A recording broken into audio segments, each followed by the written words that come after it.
Assalamualaikum warahmatullahi taala wabarakatuh. Kaum muslimin, pemirsa sidang channel yang dirahmati oleh Allah, ya. Jadi pada hari ini kita akan membahas sedikit masalah, yaitu tentang hadis, ya, hadis Rasulullah Sallallahu Alaihi Wasallam, yaitu hadis Sahih Bukhari, ya. Jadi kita akan membahas semuanya, ya. Dari ini kitabnya, kitab Sahih Al-Bukhari Muslim, dimana nanti ada pembahasan saya yang kurang berkenan, mohon dimaafkan karena maklum saya lagi proses belajar, ya.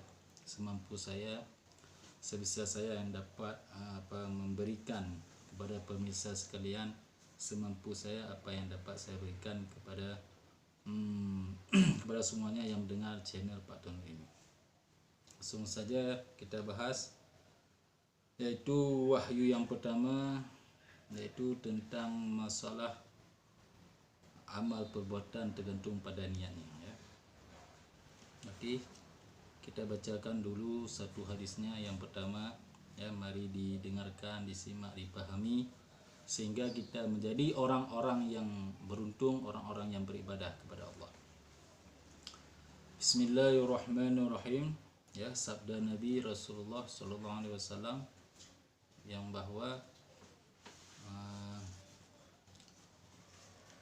bahwa kita pada hari ini akan membahas suatu masalah, ya, suatu masalah, yaitu tentang bab tentang hadis Rasulullah Sallallahu Alaihi Wasallam.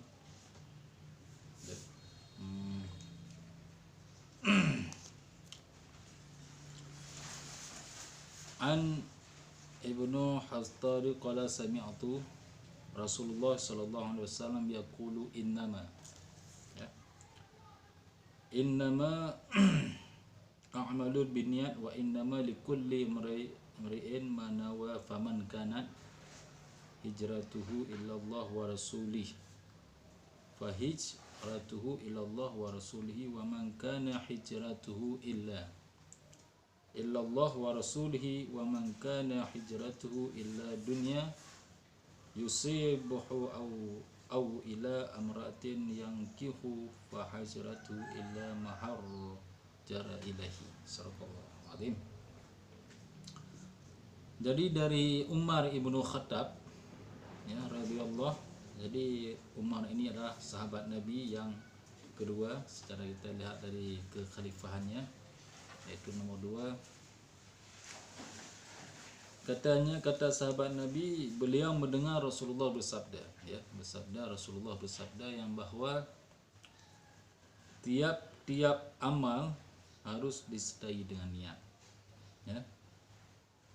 Balasan bagi setiap amal manusia ialah pahala bagi apa yang diniatkannya, ya.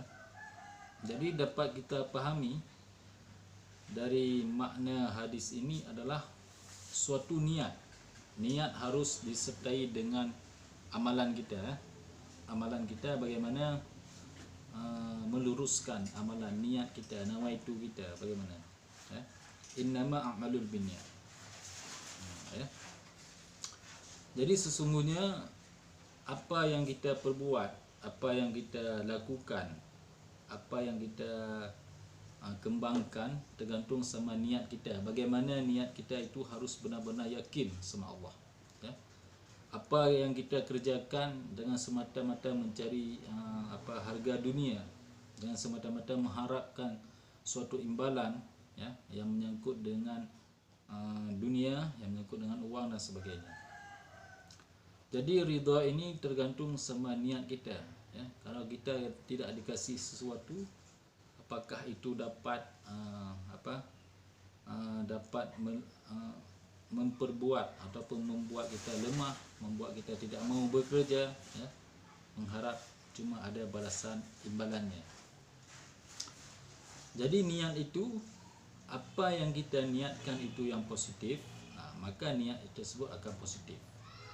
Kalau niat itu negatif, maka niat itu pun akan berlanjut kepada yang negatif. Jadi harus kita pahami di sini yang bahwa hidup ini bagaimana kita mengolah pemikiran kita, ya. Jadi pemikiran kita ini disertai dengan alur ataupun pipa yang kita bawa ke dalam hati. Jadi hati ini adalah raja. Raja bagaimana mengolah, memahami, ya. Sehingga apa yang kita pahami tersebut dapat bermakna bagi dunia kita, dunia yang meridai, mencari apa yang kita cari. Seseorang apabila niatnya, nawaitunya tidak bagus, maka hidupnya pun akan tidak bagus. Jadi jalan ataupun arah yang kita tempuh itu tergantung nawaitu kita, ya. Apabila niat seseorang baik, ya, mengabdi kepada masyarakat, berbuat baik, tidak dipuji orang, tidak mau dilihat sama orang, tidak bekerja mengharapkan imbalan sesuatu, dapat misalkan sesuatu yang diharapkan. Jadi itu maknanya niat ini sangat mendalam, ya, sangat mendalam. Jadi mari kita perbaiki niat kita agar ibadah kita, ya, jangan mencari semata-mata kerana jabatan dilihat orang, maka ibadah kita akan sia-sia saja, ya. Jangan kita buat ibadah ini menurut apa yang kita bilang ada dorongan daripada orang lain, tapi cuma dorongan sama orang lain saja, tapi betul-betul bukan nawaitu kita cuma beribadah kepada Allah, ya. Kita niatkan sama Allah, bukan sama manusia, bukan sama yang dilihat oleh para pejabat dan sebagainya. Inilah yang harus kita perbaiki sama-sama agar menjadi manusia-manusia yang beribadah kepada Allah. Yang kedua, sambung daripada hadis tersebut, yang adalah maka barang siapa niat hijrahnya kerana Allah dan Rasul, baginya pahala hijrah kerana Allah dan Rasulnya. Dan barang siapa yang niat hijrahnya kerana dunia yang hendak diperolehnya ataupun kerana perempuan yang hendak dikawininya, maka pahala hijrahnya sesuai dengan niatnya yang untuk apa dia hijrah, ya. Jadi seperti yang saya katakan tadi, yang bahawa kalau pada masa Nabi itu waktu hijrah, ya, hijrah Nabi dari Mekah ke Madinah, itu sesuai dengan perintah Allah, maka dalam golongan tersebut ada namanya golongan muhajirin, ya, muhajirin yang hijrahnya semata-mata kerana mengharapkan imbalan dunia. Maksudnya apa? Dia hijrah bukan kemauannya sendiri untuk beriman, beribadah kepada Allah, tapi dia hijrah kerana keduniaan, ya, kerana takut nyawanya melayang, kerana disiksa oleh orang-orang kafir Quraisy dan tidak disertai dengan niat yang tulus untuk hijrah, maka disitulah diungkapkan Nabi bahawa dia itu niatnya ke dunia. Ada lagi yang sahabat yang lain hijrahnya cuma semata-mata kerana wanita, ya. Dalam kaum muhajirin tersebut ada beberapa wanita, mungkin ada yang dia taksir, kan, masih maklumlah, masih jomblo, kerana dia taksir, dia suka dan sebagainya, maka hijrahlah dia kepada ke Madinah ataupun ke Masjid Nabawi, ya. Jadi Nabi tahu siapa yang hijrah betul-betul kerana Allah dan siapa yang hijrah betul-betul kerana manusia, kerana harta benda dan sebagainya.